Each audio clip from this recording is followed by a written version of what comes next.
နေကင်းဘက်နေဆောင်ချိန်လူသူအယောက်ပေါက်နေတဲ့တောရွာလေးတရွာကကြောက်ဝိုင်းတစ်ခုမှာရွာသားတွေကစူဝေးပြီးဆရာဦးတင်မောင်ရဲ့ကြက်ဂျိုးကြနီနဲ့ဦးလာထုံးရဲ့ကြက်ကြီးဖြစ်တဲ့နိုင်ကြီးတို့ရဲ့ပွဲကြီးပွဲကောင်းကိုလာရောက်ကြည့်ရှုနေကြပါတယ်။ဆယ်ပေကျဲလောက်ရှိတဲ့ကြောက်ဝိုင်းကြီးကိုဝိုင်းပက်ပြီးလူတွေကအော်ဟစ်အားပေးနေကြတာဟာ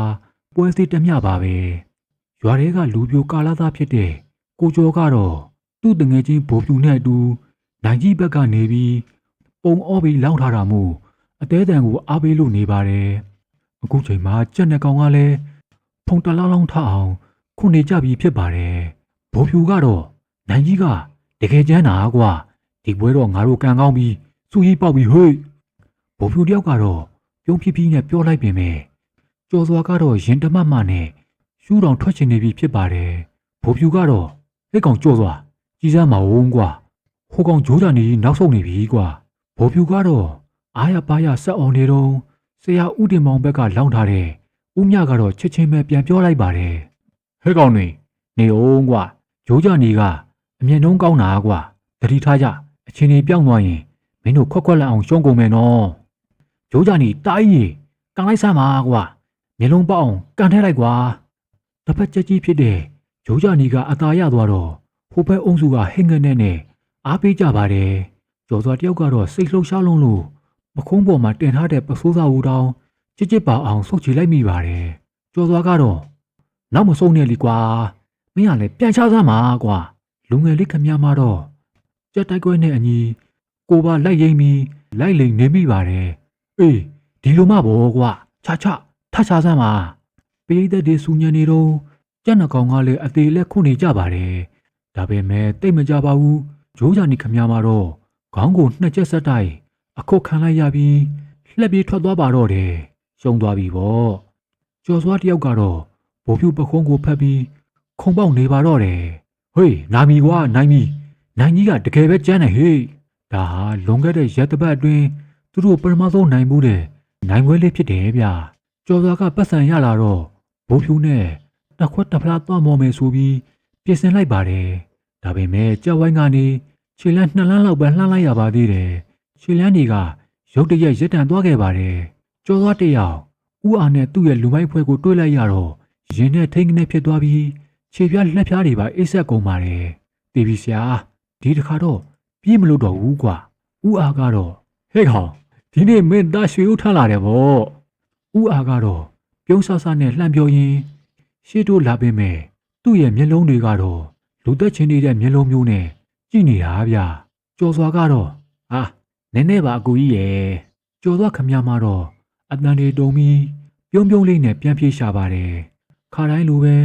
တညာညတာသိမြန်ရှိမလားလို့မျောလင့်ပြီးအောက်ကျိုးဆက်ဆံလိုက်တာပေါ့ဗျာ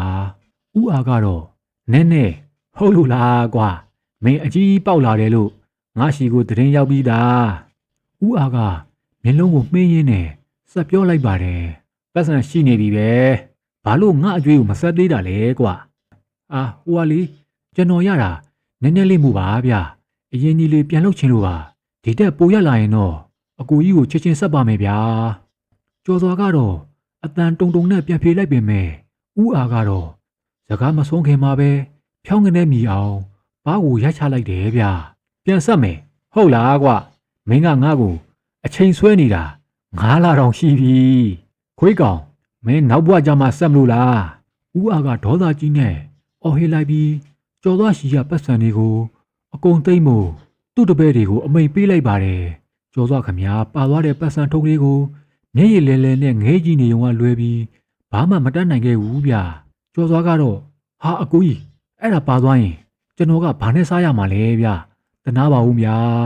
ကျော်သွားတယောက်တောင်းမှန်အတန်နာခံမိမယ်ဥအာကတော့ဂရုမစိုက်ခဲ့ပါဘူးဒါကအတိုးပဲရှိသေးတယ်ကွအရင်အတွက်မင်းကအချိန်9ရက်ပေးမယ်အေး9ရက်ပြည့်လို့မှရှာမပေးနိုင်ရင်တော့မင်းရဲ့လေရောအိမ်ရောငါအကုန်သိမ့်ပြမယ်ဟာအကူကြီးရလဲဗျာအိမ်မှာသိမ့်လိုက်ရင်တော့ကျွန်တော်နဲ့အမေကဘာမှသွားနေရမှာလဲဗျကျော်စွာကရှင်မကန်မိလက်မကန်မိဖြစ်သွားပြီးသူအကြောက်ဆုံးအရာကတော့နောက်ဆုံးတော့ရောက်လာခဲ့ပြီကိုဗျဥအာကတော့အေးအဲ့ဒါကမင်းပြဿနာလေးကွာငါပြဿနာမှမဟုတ်တာအကျွေးယူထားရင်တော့ ပြန်ဆက်ရမှာပေါ့ကွာဦးအားနဲ့သူ့ရဲ့တပည့်တွေထွက်သွားတာကြာပြီဖြစ်ပေမဲ့ကျော်စွာကတော့အဲ့ဒီနေရာမှာပဲစောင့်ကြောက်ထိုင်ရင်ကြံရစ်ခဲ့ပါတယ်ပြီးပါပြီသူ့ဘဝကတော့ပြီးသွားခဲ့ပါပြီကျော်စွာတယောက်ကတော့လွန်ခဲ့တဲ့2 နှစ်ခန့်ကအဖြစ်အပျက်ကိုပြန်ပြီးစဉ်းစားနေမိပါတယ်အရင်တုန်းကတော့သူဟာဖခင်မရှိတဲ့စင်ရသားကောင်လေးတယောက်ပါမင်းနဲ့တောင်လို့ခေါ်တဲ့တောနက်ကြီးထဲကနေအသက်မသေးပဲလွံ့မြောက်လာပြီးတဲ့နောက်မှာတော့သူ့ရဲ့ကံကြမ္မာကဂျုံးမြတ်တယ်လို့ပြောင်းလဲခဲ့ပူးပါတယ်ဗျာဒါပေမဲ့သူကရုတ်တရက်တရေဖြစ်လာတဲ့စင်ပြူတော်ဝင်သူလိုပတ်စံတွေကိုသုံးချင်တိုင်းသုံးလောင်းကစားတွေလုပ်ပြီးပျော်ပါခဲ့မိတာကိုတိတ်မကြခင်မှာပဲလက်ထက်ရှိသမျှငွေတွေကုန်တော့သူများရှိကိုလိုက်ချင်ငှသုံးရင်အကျွေးတွေကတောင်ပုံလာခဲ့ပါပြီအခုဆိုရင်တော့သူ့ရဲ့အကျွေးတွေကပြည်တည်နေတဲ့အနာရီတစ်ခုလိုပောက်ကွဲထွက်ဖို့ရာတာဆူနေခဲ့ပါပြီဒီတိုင်းသာလွှတ်ထားလိုက်ရင်တော့သူခမေခမနေစရာအိမ်မရှိပဲဒုက္ခရောက်ရပါတော့မယ်အဲ့ဒီချိန်မှာပဲဟိုတုန်းကမင်းနဲ့တောင်မြို့ဟောင်းမှာတွေ့ခဲ့တဲ့ဦးလေးကြီးရဲ့စကားသံဟာခေါင်းထဲကိုပြန်လဲရောက်ရှိလာခဲ့ပါတယ်ငါတို့ကံမကုံရင်တော့ဒီနေ့ပြန်ဆောင်ကြမှာပေါ့အဲ့ဒီတုန်းကတောနေကြီးတဲကနေပြီးအသက်ရှင်လျက်ပြန်ထွက်လာနိုင်ခဲ့တာဟာတကယ်ကိုအံ့ဖွယ်ပါပဲဒါပေမဲ့ဒီတစ်ခါအသက်ရင်းပြီးထပ်မသွားရင်လေသူ့ဘဝကနန်းလန်းထူနိုင်တော့မဲ့လမ်းကိုမမြင်ရတော့ပါဘူးဟုတ်ပါတယ်အဲ့ဒီမျိုးဟောင်းကသဘောကောင်းတဲ့ဦးလေးကြီးကိုသွားပြန်တွေ့မှရမယ်အသက်ကိုပဲလောင်ချစ်ထက်ရမယ်ဆိုရင်လဲထက်ရတော့မယ်လို့ကျော်စွာကဆုံးဖြတ်လိုက်တယ်ဗျအဲ့ဒီညမှာပဲကျော်စွာတယောက်ရွာထဲကမုတ်ဆိုးတွေရှိကိုသွားပြီးကြည်စံတွေကိုလိုက်လံချင်းငားပါတော့တယ်ပတ်စံမရှိလို့ဝယ်မသုံးနိုင်ဘူးလေဒါပေမဲ့မုတ်ဆိုးတွေကလည်းပြန်ရပါမလားဆိုပြီးစိုးရိမ်တာနဲ့1000 2000လောက်ပဲခွဲပေးကြပါတယ်တချို့ကောင်တွေကတော့တိုးတဲကိုလိုက်ချင်ကြပါသေးတယ်ကျော်စွာကတော့ငါမင်းတို့ကိုမခေါ်ချင်လို့မဟုတ်ပါဘူးဘိုးဖြူရအဲ့ဒီမျိုးဟောင်းဆိုတာကတယောက်တည်းသွားမှအကျိုးပေးတာကွာဒါဟာမြို့ရဲ့စီကံပဲပြီးတော့ဒီလန်ခီကအန်ဒီရဲ့များလို့နေဒီတစ်ခါ9000အသက်ရှင်လဲပြန်လာနိုင်ပါမလားဆိုတာမသေးကြဘူးကွာကျော်စွာကတငယ်ချင်းဖြစ်သူကိုရှင်းပြလိုက်ပါတယ်ဘိုးဖြူလည်းခေါင်းမြိတ်ပြီးလက်ခံလိုက်ပြင်မဲ့မျက်နှာကတော့မကောင်းရှာပါဘူးကျော်စွာကတော့မင်းစိတ်မကောင်းဖြစ်နေတာငါသိပါတယ်ကွာဒါပေမဲ့ငါအဆင်ပြေခဲ့ရင်လဲမင်းကိုမမေ့ပါဘူးကွာဘိုးဖြူကတော့အေးပါကွာငါမင်းကိုယုံပါတယ်ကွာ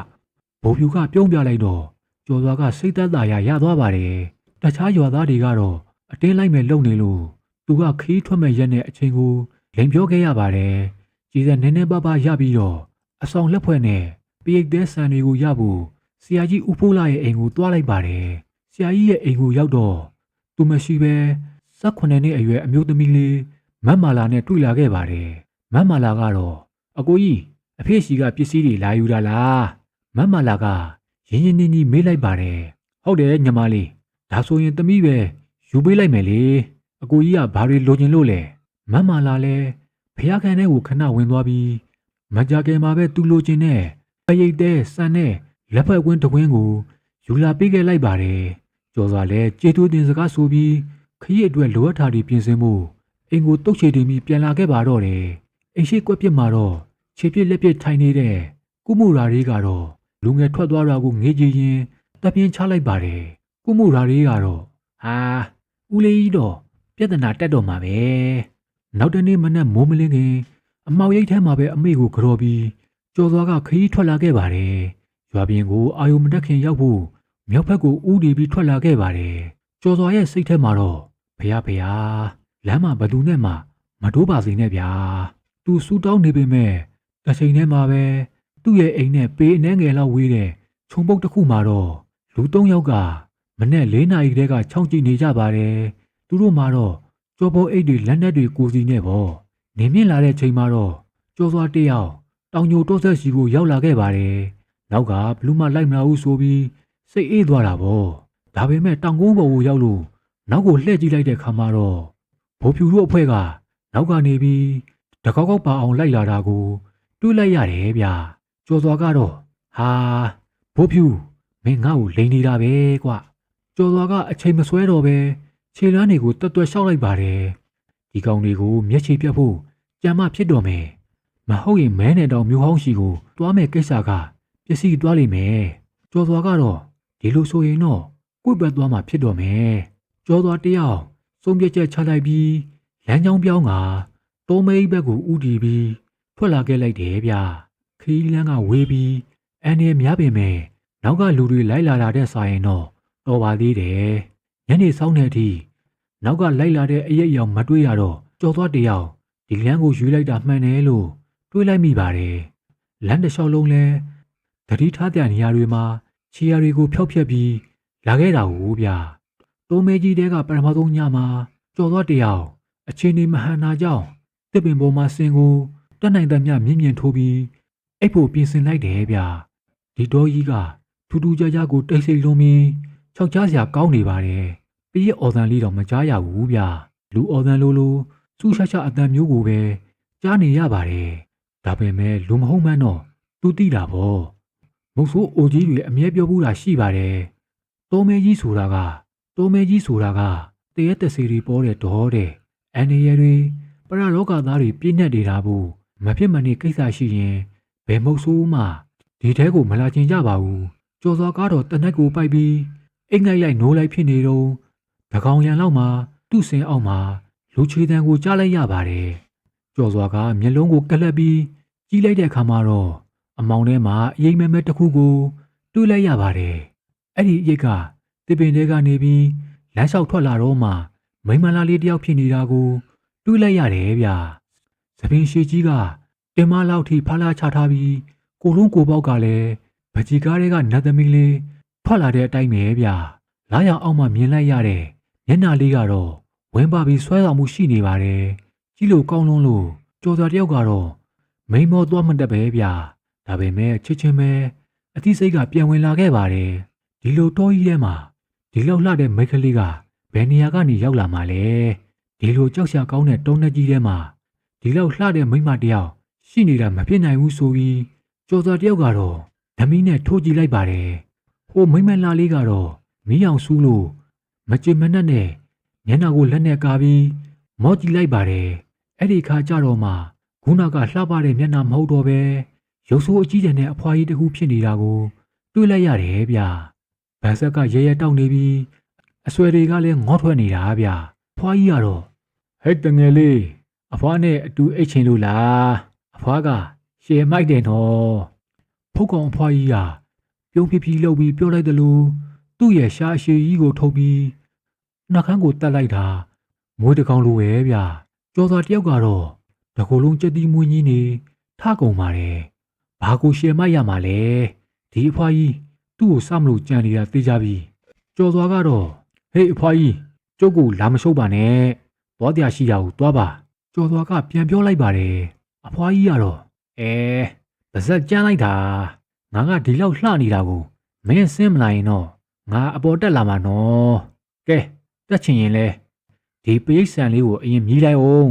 ကျော်စွာကတော့ပြောဆူဆူနဲ့သူ့လက်ထက်ကပရိတ်ဆန်တွေကိုပြစ်ပေါက်လိုက်ပါတယ်ပရိတ်ဆန်တွေကတော့15 ပေလောက်ကွာမှရှိတဲ့ဖုတ်ကောင်အဖွားကြီးရဲ့ခန္ဓာကိုယ်ပေါ်ကိုတက်ဖြောက်ဖြောက်နဲ့ကြကုန်ပါတယ်အဖွားကြီးကတော့ရုတ်တရက်ငြိမ်ကျသွားပါတယ်ကျော်စွာကတော့ဘလို့လဲစေးစွမ်းပြသွားပြီလားတွေ့တယ်မဟုတ်လားကြောက်ရိုးလူတောင့်သွားပြီမဟုတ်လားကျော်စွာကအားတက်သွားပြီးပြုံးလိုက်မိပါတယ်ဒါပေမဲ့ဘသူပြောလဲမင်းဘာရီလျှောက်လို့နေတာလဲလို့ငါကနားမလဲဖြစ်ပြီးကြောင်ကြည့်နေတာငါကဘာမှလည်းမဖြစ်ပါလားဖုတ်ကောင်ကြီးကတော့တနာစရာတတ္တဝါလေးကိုကြည့်တယ်လို့မျိုးကျော်စွာကိုကြည့်နေပါတယ်သူ့ရဲ့မျက်လုံးတွေကအနီရောင်တောက်လာပြီးတဖြည်းဖြည်းနဲ့မဲကြလာပါတယ်အဖွားကြီးကတော့ကဲအခုတော့ငါအလှဲ့ပဲတကယ်တမ်းကျတော့ဆရာကြီးသမီးမတ်မာလာပေးလိုက်တာကအိမ်မှာပြီးဂါရမနမမန်းရသေးတဲ့ရိုးရိုးဆန်အိတ်ကိုပေးလိုက်မိတာကိုကျော်စွာကလန့်သွားပေမဲ့တနက်ကိုကောက်ကင်လိုက်ပြီးအပေါ်တက်လာမဲ့အဖွားကြီးကိုချိန်လိုက်ပြီးပြစ်လိုက်ပါတယ်ကျော်စွာကခလုတ်ဆွဲလိုက်တော့ကြည်စံဟာအဖွားကြီးရဲ့နှစ်ဖူးတက်တဲ့ကိုထိပြီးလဲကျသွားတယ်ဗျဒီလောက်ထိမှတော့မသေးစရာအကြောင်းမရှိပါဘူးဒါပေမဲ့ထင်ထားတာနဲ့တက်စင်အောင်လွဲသွားခဲ့ပါတယ်အဖွားကြီးကတော့ခေါင်းတခြားကိုတခြားဖြစ်ကနီးဒဏ်ရာကြီးနဲ့ပြန်ထလာတယ်ဗျအဖွားကြီးကတော့မှတ်ထားလိုက်အောင်ခဏနေရင်တော့ငါပြန်လာခဲ့မယ်မင်းမအိမ်မိစေနဲ့ဖုတ်ကောင်အဖွားကြီးကတော့လက်ညှိုးထိုးပြီး ချင်းချောက်ပြောဆိုပြီးတာနဲ့အမောင်ထဲကိုဖြည်းဖြည်းချင်းဝင်ရောက်ပျောက်ကွယ်သွားခဲ့တယ်ဗျာ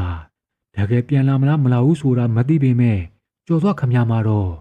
အိတ်ဖို့မဝင်းမရဲဖြစ်နေရှာတယ်ဗျာဒါပေမဲ့ပင်မလွန်သားကြောင့်မနက်2 နာရီလောက်ရောက်တဲ့ခါမှာတော့သူအိပ်ပျော်သွားမိပါတယ်အဲ့ဒီချိန်မှာပဲဖုတ်ကောင်ကြီးဟာပြန်ရောက်လာခဲ့တယ်ဗျာကျော်သွားလဲကြီးစံတော်တော်များများကုန်းအောင်ပြေးလိုက်ပြီးမှခေါင်းကိုထိသွားပါတယ်ခေါင်းတစ်ချမ်းပက်ထွက်သွားတော့မှနာကျင်လုံးလို့အော်ဟစ်လိုက်ပြီးတောထဲကိုပြေးဝင်သွားပါတယ်ကျော်သွားလဲအဲ့ဒီတော့မှမနက်အထိအိတ်လိုက်ရပါတယ်ဒုတိယနေ့မနက်မိုးလင်းတော့တိုးမဲကြီးအဆက်မှာကျော်သွားကနိုးလာခဲ့ပါတယ်နိုင်ပိုင်းလောက်ပဲအိတ်လိုက်ရတာမို့လူကတော့နှုံးခွေနေတာပေါ့ရှေ့ဆက်ရမယ့်ခရီးဟာအင်ဂျင်တော့နဲ့ရှေးဟောင်းတိုးကြီးမမဲကိုဖျက်ရမှာပါမဲနဲ့တောင်မြို့ဟောင်းကိုမရောက်ခင်ဘာတွေထပ်တွေ့ရအောင်မလဲဆိုတာကိုတော့မသိနိုင်ဘူးဗျတင်မလားရှင်မလားဆိုတာကလည်း50-50ပါပဲဒီတစ်ခေါက်တော့အရင်တုန်းကလောက်မဆိုးဝါးပါစေနဲ့လို့ပဲမျောလင်းရတာပေါ့အမဲ6ပုံးနဲ့ကောင်းကျင်ပေါင်လေးကိုစားကော်ဖီခါခါလေးတောက်လိုက်တော့မှလူကနည်းနည်းလန်းလန်းဆန်းဆန်းဖြစ်သွားခဲ့ပါတယ်ဒီမနက်တော့မြောက်ဘက်အင်ဂျင်တော်ရှိကိုဥတီပြီးထွက်လာခဲ့ပါတယ်ဒါပေမဲ့ခက်တာကအဲ့ဒီနေရာကိုရောက်ခါနီးကြမှာမျက်စိလည်းလမ်းမပြီးလမ်းပြောင်းနေပါတော့တယ်မှားနာသလိုတိုးကြီးမမဲရှိကိုမရောက်နိုင်ဘူးဖြစ်နေရှာပါတယ်ကျော်စွာလဲမိုးပေါ်ကိုထောင်ပစ်တောဝင်ကားရတွေရုပ်ဆိုကြည့်ပေမဲ့ဘာမှမထူးကြပါဘူးနောက်ဆုံးတော့မိုးချုပ်သွားပြီးစင်ထိုးပြီးအိပ်ရပြန်ပါတယ်ဒီညကတော့တိုးမဲကြီးကညထက်တောင်စိုးဝါလို့နေပါတယ်တောတရေတွေကအလှည့်ကြကိုလာရောက်6လန့်နေကြပါတယ်စိုးမီလုံးတွေကလည်းလင်းစင်နားမှာဝဲပြန်လို့နေပါတယ်သူတို့ကကြော်စွာကိုအနေရဲ့မပေးပေမဲ့အဲ့လိုများအောင်တမင်တက်တက်နှောက်ရက်နေတာဗျာကြော်စွာကတော့ဟဲ့ကောင်တွေငါ့ကိုပေးမိတော်ဘူးပေါ့လေကျော်စွာကလည်းတီးမခံနိုင်တော့ပဲတန်နဲ့ဆွဲပြီးပြစ်လိုက်ပါတယ်တန်နဲ့တန်အဆုံးမှာတော့မီလုံးတစ်ခုကချစ်ချင်းငြိမ်ကျသွားပြီးအမောင်ထဲကနေပြီးနာကျင်လို့အော်ဟစ်လိုက်တဲ့အတန်တစ်ခုထွက်ပေါ်လာခဲ့တယ်ဗျခဏနေတော့အတန်တိတ်သွားရောရိုးရိုးတူးမီတနက်နဲ့တောင်နိုင်လို့တော်သေးတာဗောဗျဒါပေမဲ့တိတ်မကြလိုက်ပါဘူးသင်အောက်ဘက်စီကနေပြီးခုံဆွလာနေတဲ့ခြေတံတွေကိုကြားလိုက်ရပါတယ်အမောင်ထဲမှာအနီအောင်မျက်လုံးတွေအလုံး20မကဘူးဗျအဲ့ဒါတွေကတော့စင်အောင်မှာရက်ပြီးမော့ကြီးကမန်ဖီနေကြပါတယ်ခြေထောက်တစ်ဖက်ထဲနဲ့ခုံသွားတတ်တဲ့ခြေတစ်ဖက်တရေတွေကျော်သွားကတော့မင်းတို့တက်နိုင်ရင်တက်ခဲ့ကြကွာကျော်သွားကတော့အဲ့ဒီကောင်တွေကိုတိတ်ခရုမဆိုင်ပါဘူးအတန်ဆူလို့နားကြီးတာလောက်ပဲရှိတာပါသူတို့ရဲ့မျက်လုံးတွေကိုတော့စိတ်မကြည့်မိဖို့တော့လိုပါတယ်စကြည့်မိရင်တော့ပြူစားခံရပြီးပြုတ်ကြတတ်တဲ့ဆိုတာကိုတော့ကျော်သွားကကောင်းကောင်းသိတာဟုတ်ကျော်သွားကတော့အောက်မှာခုံဆွလုံနေတဲ့ကောင်တွေကိုဒီတိုင်းပဲလှုပ်ထားလိုက်ပါတယ်တချို့ကောင်တွေကတော့တစ်ပင်မော်ကိုတက်ဖို့ကြိုးစားလိုက်ပေမဲ့လက်လျှော့သွားတူလိုနဲ့အမောင်ထဲကိုတိုးဝင်ပြီးပျောက်ကွယ်သွားကြပါတယ်ကျန်တဲ့ကောင်တွေကတော့အောက်မှာဆက်ပြီးခုံပေါက်အော်ဟစ်နေတော့မှာပဲကျော်သွားတယောက်ကတော့စေးဘောလေးကိုမီးညှိဖွာလိုက်ရင်သူတို့ကိုအေးဆေးဆေးနဲ့ထိုင်ကြည့်နေလိုက်ပါတယ်အစင်ကိုမြင့်မြင့်ထိုးထားတော့စိတ်ချရတာပေါ့ဒါပေမဲ့ကျော်သွားမသိလိုက်တဲ့အချက်ကတော့လက်လျှော့ပြီးထွက်သွားတယ်လို့ထင်ရတဲ့အကောင်တွေဟာတကယ်တမ်းတော့ထွက်သွားတာမဟုတ်ပါဘူးကျော်သွားရှိတဲ့နေရာနဲ့ခက်လန်းလန်းကပိုပြီးမြင့်နေတစ်ပင်ကြီးပေါ်ကိုတက်သွားခဲ့ကြတာဖြစ်ပါတယ်အဲ့ဒီတစ်ပင်ပေါ်ကြီးကနေကျော်သွားရှိတဲ့လင်းစင်ပေါ်ကိုအပေါ်စီးကနေခုန်ချဖို့အကွက်ချနေကြတာလေအောက်မှာကြံခဲ့တဲ့အကောင်တွေကကျော်သွားတတိလို့အောင်မြားခေါ်ထားတဲ့အာယုံလွှဲမှုတက်တက်ပဲဖြစ်တယ်ဗျာနိုင်ဝက်လောက်ကြတော့တကယ်ပွဲချမ်းကစတင်ပါတော့တယ်ကျော်သွားတတိဝင်လာတဲ့အချိန်မှာအတော်လေးနောက်ကျသွားခဲ့ပါပြီတစ်ပင်အမြင့်ကြီးပေါ်ရောက်နေတဲ့တရေတွေကသူ့ရဲ့စင်ပေါ်ကိုတပြိုင်နက်တည်းခုန်ချလာတာစင်တစ်ခုလုံးပြိုကျမတက်တုန်ခါသွားခဲ့ပါတယ်ကျော်သွားကတော့ဓာတ်နဲ့ဟိုရန်ခုတ်လိုက်ပေမဲ့အကောင်တွေကများလုံးတော့အနိကဝင်လုံးကတ်ရနဲ့လှုပ်ရှားခတ်ကုန်ပါပြီဓာတ်ကလည်းအရာတိတ်မဝင်တော့ပါဘူးအဲ့ဒီတော့မှကျော်သွားတယောက်ကသူ့ရဲ့လက်ပင်ကအဆောင်လက်ဖွဲ့ကျိုးကိုဖြုတ်ပြီးချွတ်ပစ်လိုက်ပါတယ်ပြီးတာနဲ့အဲ့ဒီလက်ဖွဲ့ကျိုးကိုလက်ကကိုင်းလိုက်ပြီးတရေတွေကို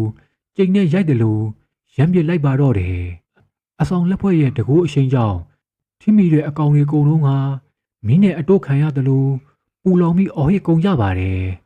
အမွှေးတွေကျွမ်းတဲ့အနံဆိုးကြီးကလည်းထောင်းကန်နဲ့ထွက်ပေါ်လာခဲ့ပါတယ်ကျော်စွာကတော့အခွင့်ကောင်းယူပြီးလက်ဖွဲ့ကျိုးနဲ့ဇက်တိုက်ရက်ပစ်လိုက်တာဟိုကောင်တွေလက်ဖြန့်ပြီးစင်ပေါ်ကနေပြုတ်ကြကုန်ပါတယ်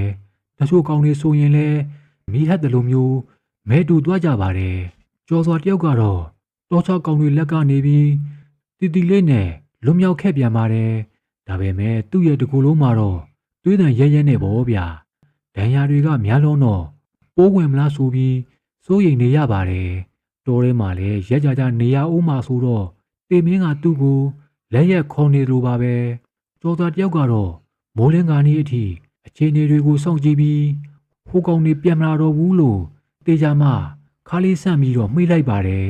လူကလည်းစုပ်ပြတ်တက်ပြီးတော့နှုံးချနေတာဝိုးဗျအဲ့ဒီလိုမိခင်နဲ့အိပ်ပျော်သွားတော့မှပဲတောပန်တော်မိုင်အရှင်ကြီးက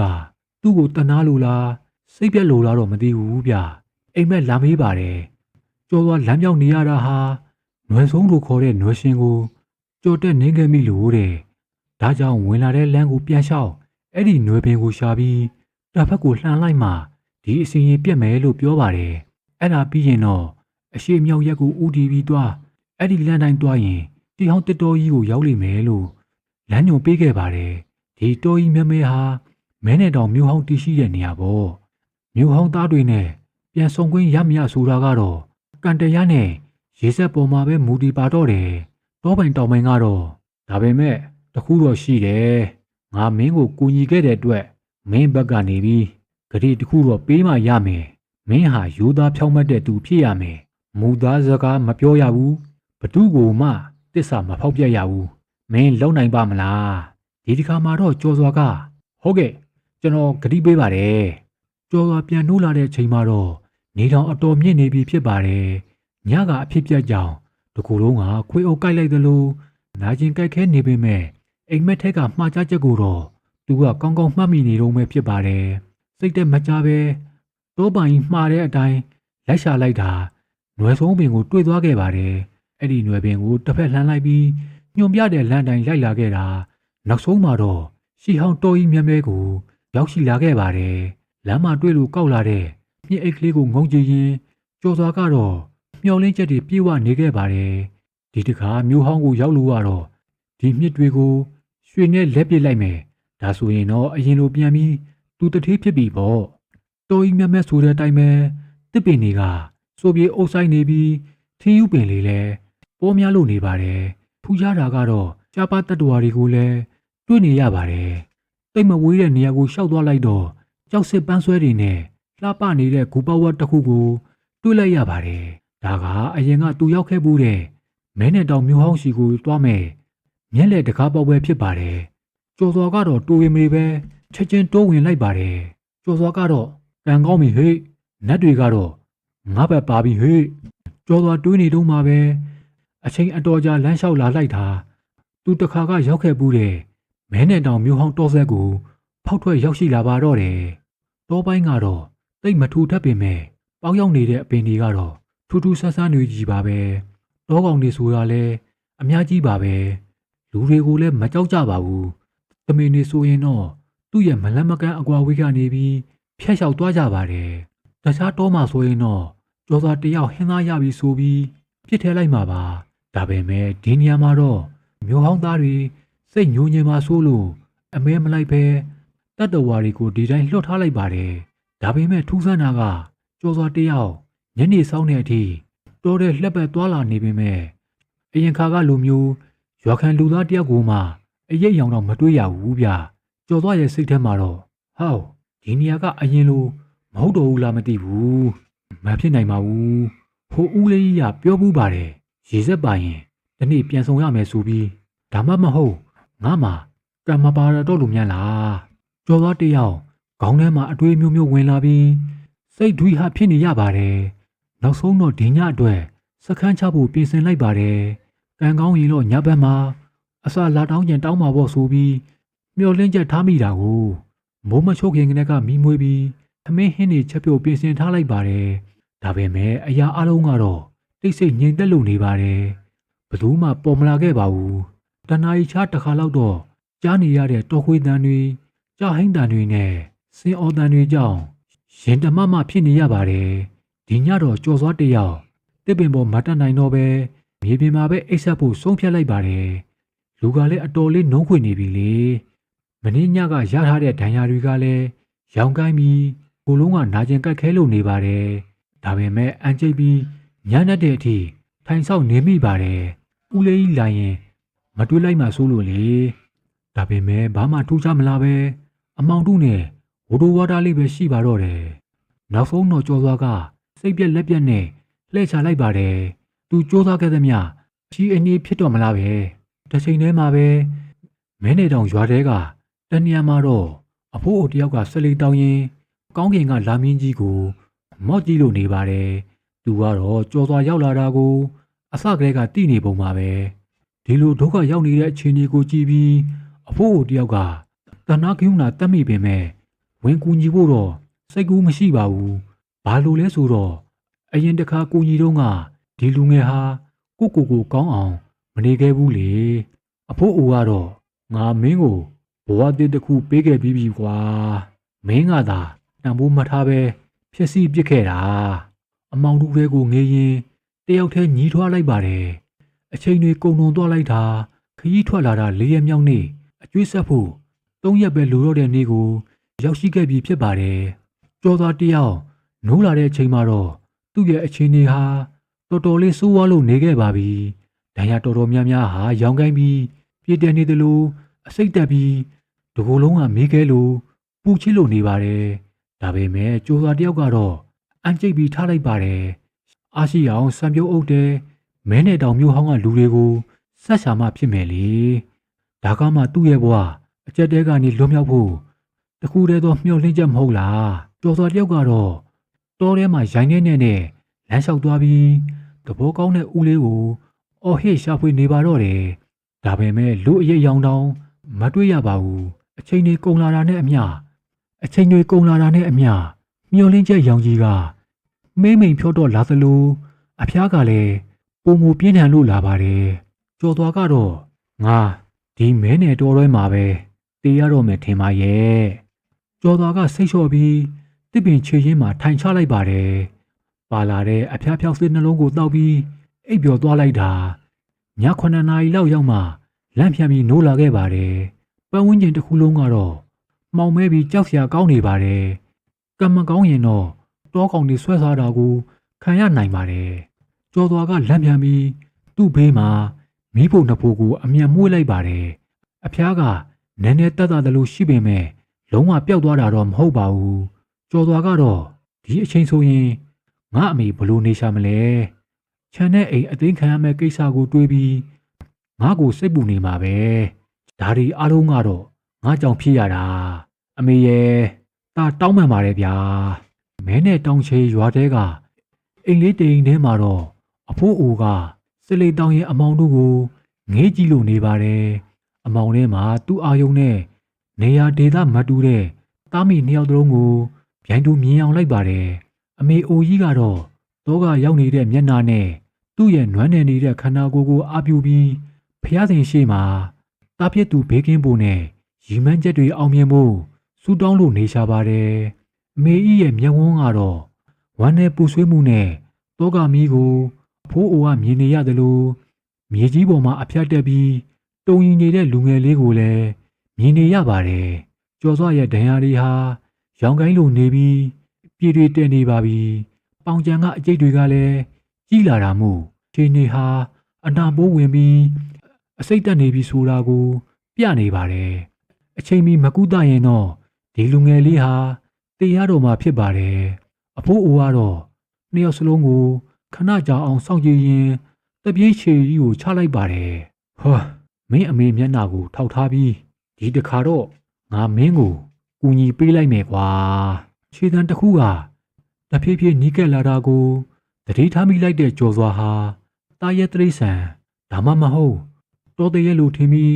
အတန်လာရဘက်ကိုတနက်နဲ့ချက်ချင်းချိန်လိုက်ပါတယ်ဒါပေမဲ့လာနေသူဟာသူမျှော်လင့်နေတဲ့သဘောကောင်းတဲ့ဦးလေးကြီးဖြစ်နေတာကိုတွေ့လိုက်ရတဲ့ခါမှာတော့ကြော်စားတယောက်ကတော့ဝမ်းသာအားရနဲ့လေးဖက်ထောက်သွားပြီးခြေထောက်ကိုဖက်ကရှစ်ခိုးလိုက်ပါတော့တယ်ကြော်စွာကတော့ဦးလေးကြီးဒ ကယ်လားဗျဦးလေးကြီးကတော့ကဲထိုင်ပါဦးကြော်သွားကတော့ဟုတ်ကဲ့ဦးလေးကြီးစားဖို့ကျွန်တော်မြစ်ပြုတ်ပေးမယ်လေငပိရည်နဲ့ဦးလေးကြီးကြိုက်တဲ့အမဲချောက်ပိုးလည်းပါပါတယ်ကျွန်တော်တရောင်းလုံးအပြည့်တည်လာခဲ့တာဦးလေးကြီးကတော့နေပါစေကွာဒုက္ခမစားပါနဲ့ဒီနေ့ငါမစားဘူးကွဦးလေးကြီးရဲ့စကားကြောင့်ကြော်သွားတယောက်သူတည်လာတဲ့မြည်အေးကြီးကိုကြည့်ပြီးမျက်နှာပြက်သွားရှာပါတယ်ဦးလေးကြီးကတော့အဲ့ဒီကိစ္စအတွက်တော့မပူပါနဲ့ကွာငါမစားပင်မဲ့မင်းမြစ်တွေကိုငါလက်ခံပါမယ်ဦးလေးကြီးကတော့မျက်နှာတန်းနဲ့အပြုံးနဲ့ပြောလိုက်ပါတယ်အဲ့ဒီခါမှာတော့ကြော်သွားမျက်နှာဟာပြုံးရှင်သွားပါတော့တယ်ဦးလေးကြီးကတော့မင်းအချင်းကြီးဟာတိတ်ဟန်ပုံမရဘူးတောဆောင်တည့်ရဲ့မဖြစ်ချင်ရင်တော့ဒီဆေးလုံးကိုအရင်စားလိုက်စမ်းပါဦးလေးကြီးကတော့အဖိုးအိုကတော့ကြာဆေးလောက်ရှိတဲ့ဆေးမဲလုံးတစ်လုံးကိုထုတ်ပေးလိုက်ပါတယ်ဒီဆေးကဒဏ်ရာတွေကိုတတ်တာစေမဲ့ဆေးစွမ်းကောင်းလေကြော်သွားလဲချစ်ချင်းပဲဗတ်ဆက်တဲ့ပြစ်ထဲလိုက်ပါတယ်ပြီးတာနဲ့အဖိုးအိုကတရွက်ပေါ်မှာအင်္ဂွက်တွေရေးဆွဲပေးပြီးအိမ်ပြန်ရောက်တဲ့အထိကောင်းကောင်းသိမ့်ထားဖို့မှားချလိုက်ပါတယ်ဒီတရွက်ဟာလန်ခကြီးတက်လျှောက်အန်ဒီရကနေအကာအကွယ်ပေးလိမ့်မယ်တဲ့ကျော်စွာကလည်းလက်အုပ်ချီပြီးယူလိုက်ပါတယ်အဖိုးအိုကတော့ဒါပေမဲ့မင်းလိုချင်နေတဲ့အရာကိုတော့တဒုံးပဲငါပေးနိုင်လိမ့်မယ်မင်းအကျွေးတွေကြေပြီးအိမ်နဲ့ချံမရှုံးယုံတော့ပဲငါပေးနိုင်မယ်ဘာလို့လဲဆိုတော့မင်းရဲ့ကံကဒီလောက်ပဲကြံတော့လို့ပဲကျော်စွာတယောက်ချွေတုံးတတုံးလေးကိုသာလက်ခံရယူလိုက်လို့မျက်လုံးထဲမှာတော့စိတ်ပြတ်သွားတဲ့အေးရောင်တွေပေါ်နေပါတယ်ကျော်စွာကတော့ကျေးဇူးအများကြီးတင်ပါတယ်အဖရဲ့အဖိုးအိုကတော့သူ့ကိုတဆုံတစ်ခုထပ်မံမှားချပြီးတဲ့နောက်သူလာတဲ့လမ်းအတိုင်းပြက်ကွယ်သွားပါတော့တယ်ခရီးထွက်လာတာ9ရက်မြောက်နေ့မနေ့ရောက်တော့ကျော်စွာနိုးလာတဲ့အခါလူကလမ်းဆန်းလို့နေပါတယ်အဖိုးအိုပေးလိုက်တဲ့ဆေးရဲ့တကိုးကြောင့်နာကျင်ကက်ခဲတာတွေမောပန်းတာတွေအကုန်ပျောက်သွားခဲ့ပါပြီမနက်စာစတော့ပြီးတာနဲ့ကျော်စွာဟာပစ္စည်းတွေကိုသိမ်းပြီးချက်ချင်းခရီးဆက်ခဲ့ပါတယ်လမ်းခရီးက2ရက်စာလောက်ကြာပါသေးတယ်လမ်းမှာအနောက်ရှက်မရှိရင်တော့ချိန်မီရွာကိုပြန်ရောက်နိုင်ပါပါကျော်စွာတယောက်မဲနဲ့တောင်မျိုးဟောင်းစီဝင်တဲ့ကူဝနောက်ကိုရောက်တော့အထက်ကနေပြန်ထွက်လာတဲ့လူငယ်2ယောက်နဲ့ပတ်ပင်းတိုးပါတယ်နှုတ်ဆက်စကားပြောကြည့်တော့မှအဲ့ဒီလူငယ်2ယောက်ကလည်းမဲနဲ့တောင်မျိုးဟောင်းသားတွေဖြစ်နေတာကိုသိလိုက်ရပါတယ်သူတို့2ယောက်ကတော့ကျော်စွာရှိမှပါတဲ့မြစ်တွေကိုမြင်တော့လိုချင်သွားကြပါတယ်အဲ့ဒီထဲကလူငယ်တယောက်ကတော့အကိုကြီးဒီမြစ်တွေကိုကျွန်တော်တို့2ယောက်ကိုပေးပါလားအကူကြီးသာမျိုးတဲကဘသူရှိကမှရွှေမရလာခဲ့သေးဘူးဆိုရင်တော့ကျွန်တော်တို့ကရွှေတုံးဆွဲတုံးပေးပြီးတော့လဲကျင်ပါတယ်ဗျာရွှေဆွဲတုံးဟုတ်လားကျော်စွာကတော့နားကိုတော့မယုံနိုင်ခဲ့ပါဘူးအရင်တစ်ခေါက်တုန်းက9တုံးပဲရခဲ့တာလေအခုရွှေဆွဲတုံးဆိုတော့ကာလာတန်ကြီးဘယ်လောက်တောင်ရှိလိုက်မလဲသူ့ခေါင်းထဲမှာတော့ငွေပုံကြီးကိုမြင်အောင်လာပါတယ်ဒါပေမဲ့အဖစီကရွှေတုံးတုံးယူပြီးသားဆိုတဲ့အသိစိတ်ဝင်လာတော့နည်းနည်းတုန်ဆိုင်သွားပါတယ်ကျော်သွားရဲ့စိတ်ထဲမှာတော့ဟာ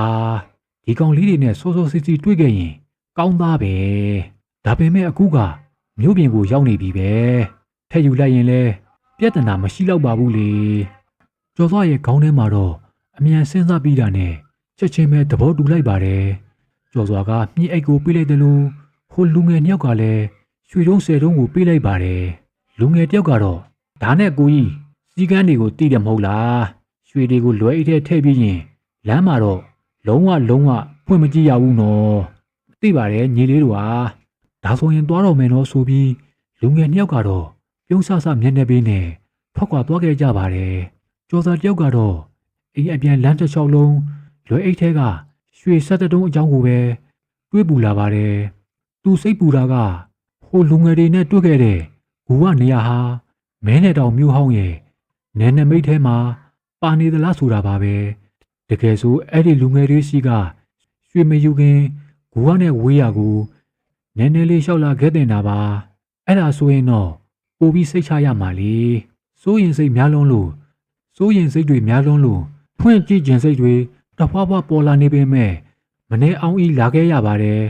9ရက်မြောက်နေ့ညနေဆောင်မှာတော့ကျော်စွာအိမ်ကိုအချိန်မီပြန်ရောက်လာခဲ့ပါတယ်အိမ်ရောက်တာနဲ့အမေကိုပြေးဖက်ပြီးမျက်ရည်တွေကျကအမေကြီးသားလုံနိုင်ခဲ့ပြီအမေရဲ့ တို့သားမိတာထေးဖြစ်ပြီဗျ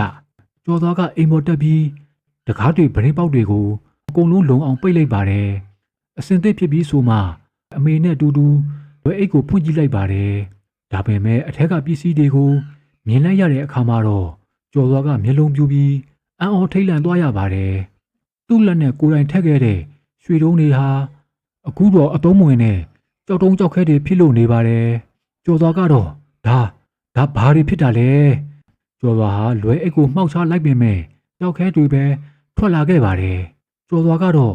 မဟုတ်ဘူးငါစီကံမဖောက်ခဲ့ဘူးလေကွာကျော်သွားဟာကြမ်းမြင်ပေါ်ခြေပြစ်လက်ပြစ်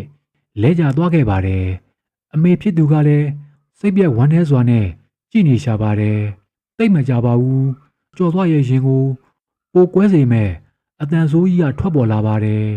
ဥအာနဲ့သူ့ရဲ့လူတွေကအိမ်ရှိကိုရောက်လာခဲ့ပါတယ်